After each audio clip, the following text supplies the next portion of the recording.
Item ಯಾವುದೇ ಇರಲಿ try ಮಾಡಿ ಆಚಿ ಚಿಕನ್ ಮಸಾಲಾ. ಪ್ರಧಾನಿಯಾಗಿ 12 ವರ್ಷ ಪೂರೈಸಿರುವಂತಹ ಹಿನ್ನೆಲೆಯಲ್ಲಿ ದಾವಣಗೆರೆಯ ಗಂಜೇನಹಳ್ಳಿಯಲ್ಲಿ ವಿಶೇಷ ಪೂಜೆ ಇವತ್ತು ಮಾಡಲಾಯಿತು. ವೀರಭದ್ರೇಶ್ವರ ದೇವಸ್ಥಾನದಲ್ಲಿ ಬಿಜೆಪಿಗರಿಂದ ಪೂಜೆ ಸಲ್ಲಿಕೆ ಆಗಿದೆ. ಮಾಜಿ ಶಾಸಕ ರೇಣುಕಾಚಾರ್ಯ ಅವರ ನೇತೃತ್ವದಲ್ಲಿ ಆಗಿರುವಂತಹ ಪೂಜೆ ಇದು. ಇನ್ನು ಹೆಚ್ಚು ಕಾಲ ಅಧಿಕಾರ ಮಾಡಲಿ ಅಂತೇಳಿ ಶುಭ ಕೋರಿದ್ದಾರೆ. ಪ್ರಧಾನಿ ಮೋದಿ ಅವರಿಗೆ ಒಳ್ಳೆಯದಾಗಲಿ ಅನ್ನುವಂಥ ಪ್ರಾರ್ಥನೆಯನ್ನು ಇವತ್ತು ಮಾಡಿದರು.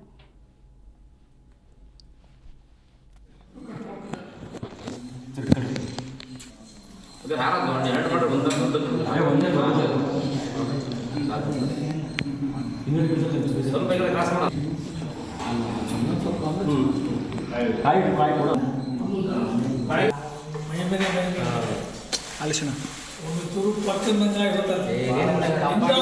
ಇತಿಹಾಸದಾಗ ಅಂಬಾಜಿ ಮದುವೆ ಆಗಿದ್ದು ವರ್ಷ ಭಾಳ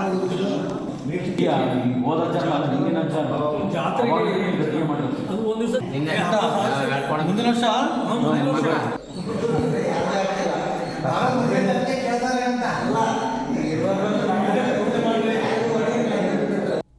ಭಾರತ್ ಮಾತಾ ಕಿ ನರೇಂದ್ರ ಮೋದಿಜಿ ಅವರಿಗೆ ನರೇಂದ್ರ ಮೋದಿಜಿ ಅವರಿಗೆ. ಭಾರತೀಯ ಜನತಾ ಪಾರ್ಟಿಯ ಎಲ್ಲ ಗೌರವದ ಮುಖಂಡರುಗಳೇ, ನರೇಂದ್ರ ಮೋದಿಜಿಯವರು ಸುದೀರ್ಘವಾಗಿ 12 ವರ್ಷಗಳ ಕಾಲ ದೇಶದ ಪ್ರಧಾನಮಂತ್ರಿಗಳಾಗಿ, ಅದಕ್ಕಿಂತ ಮುಂಚಿತವಾಗಿ ಗುಜರಾತ್ ರಾಜ್ಯದ ಮುಖ್ಯಮಂತ್ರಿಗಳಾಗಿ 13 ವರ್ಷಗಳ ಕಾಲ ಉತ್ತಮವಾದ ಆಡಳಿತವನ್ನು ಕೊಟ್ಟರು. ಈ ದೇಶದಲ್ಲಿ ಆದರ್ಶ ಯಾರಾದರೂ ಮುಖ್ಯಮಂತ್ರಿಗಳಿದ್ರೆ, ಅಭಿವೃದ್ಧಿ ಅಂದರೆ ಅದು ನರೇಂದ್ರ ಮೋದಿಜಿಯವರು ಗುಜರಾತ್ ಮುಖ್ಯಮಂತ್ರಿ. ಗುಜರಾತ್ ಮಾಡಲ್ ಅಂತ ನಾವೆಲ್ಲ ಹೇಳ್ತಾ ಇದ್ವಿ. ಮುಖ್ಯಮಂತ್ರಿಗಳಾಗಿ ಜನಪರವಾದ ಉತ್ತಮವಾದ ಆಡಳಿತವನ್ನು ಕೊಟ್ಟರು. ಈ ದೇಶದಲ್ಲಿ ಕಾಂಗ್ರೆಸ್ಸಿನ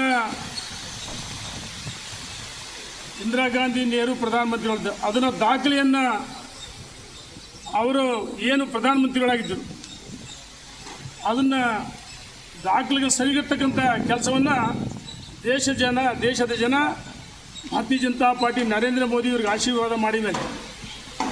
ನರೇಂದ್ರ ಮೋದಿಜಿಯವರು ಹಿಂದುಳಿದ ವರ್ಗದ ನಾಯಕರು. ಕೆಲವರು ಹೇಳ್ತಾರೆ ನಾವು ಹಿಂದುಳಿದ ವರ್ಗ ಮಾಡಿದ್ವಿ, ಭಾರತೀಯ ಜನತಾ ಪಾರ್ಟಿ ಒಬ್ಬ ಚಾವಾಲ್ ಅಂತ ಅವ್ರನ್ನ